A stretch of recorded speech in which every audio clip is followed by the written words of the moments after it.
Hey everyone, and welcome to Comic Breakdown. Now, it's the end of the month, and we are finally getting around to Wolverine issue number 8. This has released today, and it's celebrating 350 issues. Now, this is going to be picking up off the heels of 10 of Swords. And if you did not check out 10 of Swords, be sure to go to my playlist. I'll leave a link in the description and at the top of this video. You guys can get completely caught up on that event that leads into this comic. The writer for this comic is Benjamin Percy. Artist is Adam Kubert. Color artist is Antonio Fabela. And without further ado, let's dive into this issue. So this issue picks us up in the backyard of Jeff Bannister's home in Maryland. And Jeff's sitting out back having a beer. And this is when Wolverine comes through this little backyard portal that he has set up for him, pops him open a beer, and they sit down and just have a couple. And this is where Jeff starts to ask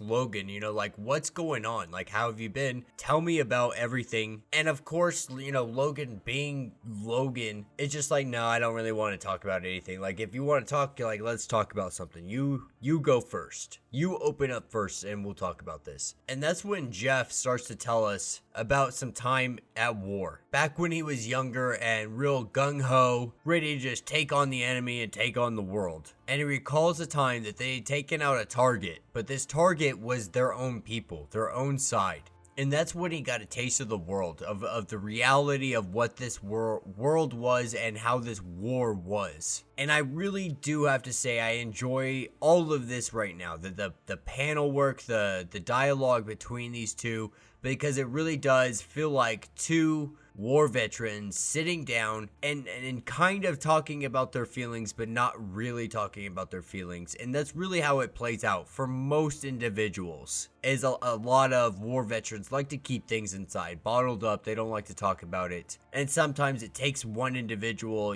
being that bigger person, taking that step and talking about something that may make them uncomfortable, that's been heavy on their mind, that repeats over and over and over again. And this is where Logan really shares his little tidbit here. But Logan's is more images of when he was on Team X. And when he was just doing all kinds of craziness for the CIA, for the government, for the DOD, all these images that haunt his mind, that are stained into his brain. This is the weight that he carries around with him every single day in and day out. And so while they're having this conversation, it seems to be that somebody is spying on them. Just so happens to be at the same time that he's telling Wolverine about a branch of individuals calling themselves the X Desk, and that the mutants are in their crosshairs. And now it appears that Jeff Bannister is also within those crosshairs. And this is where we pick up in Utah. And we see what seems to be an assassin team at first drop in by helicopter. And they have orders to pretty much just open fire on everything. And so they lay waste to everything within inside of this bunker,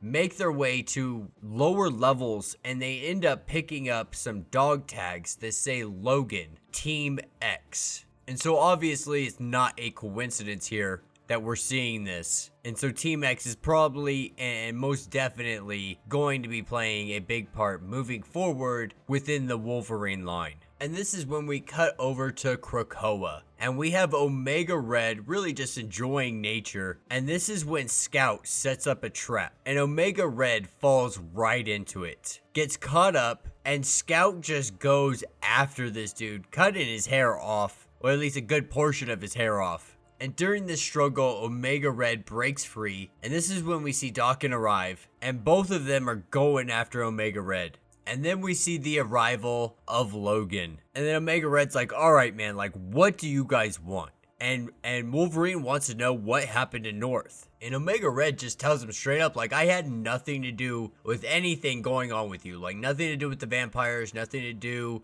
with what happened up north. He was like, you just stop trying to make enemies every time you turn the corner, because this isn't going to play out well for you. And that's when Wolverine gets a call that he needs to go to the point. And so he pretty much is like, we're going to put a pin in this, but we're coming back around to this a little bit later. And so we arrive at the point with Wolverine greeted by Beast. And they've recreated the crime scene, if you will, of what the assassins stole from that government facility. And that's also why Wolverine is here, because the DoD reached out and asked them if they could pretty much help with this investigation and figuring out exactly what they're after and why they are interested in anything to do with Team X. And so Wolverine agrees to go try to help the government out, because the mutants could really use some credibility about now with everything going on. And so this collaboration could really help them out. And this is when we pick up in Los Angeles, California, and we have our mercenary team making their way to their next target. But instead of their next target, they're met by Wolverine.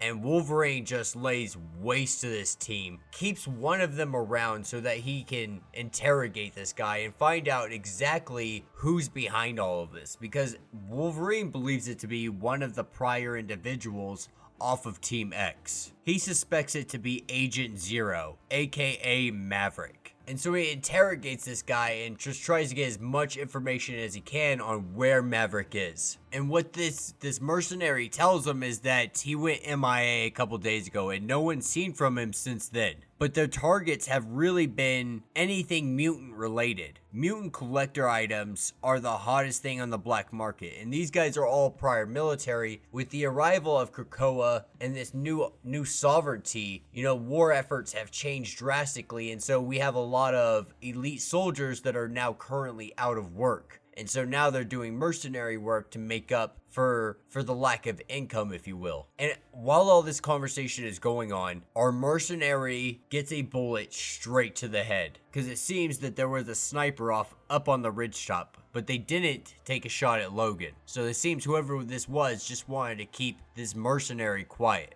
But he did hear of the Legacy House having a black market auction going on. And so this is when Wolverine gets up in his black tie affair and makes his way to this underground auction. Because if they're gonna find any answers, that's the place to begin. And that will be the end of this issue. So let me know what you guys think down in the comments. Personally, I really did enjoy this issue. It really felt like two separate issues entirely. We got the cold-hearted emotion of Wolverine in the beginning. We got that little conversation that shows that he has some kind of humanity within inside of him.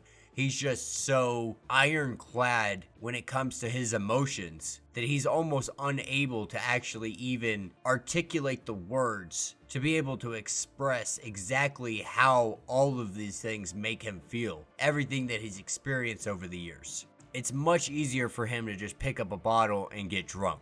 Now, moving forward with his mission ahead of him, I am really excited as they dive into the past of Team X. I'm very curious onto what characters they may be bringing in or reintroducing into it. We'll probably get a bunch of flashbacks, which will be really exciting to see what little artwork they come up with and designs they have. But yeah, if you guys are new to the channel, do me a favor, hit that sub button, hit that like button, and until the next video.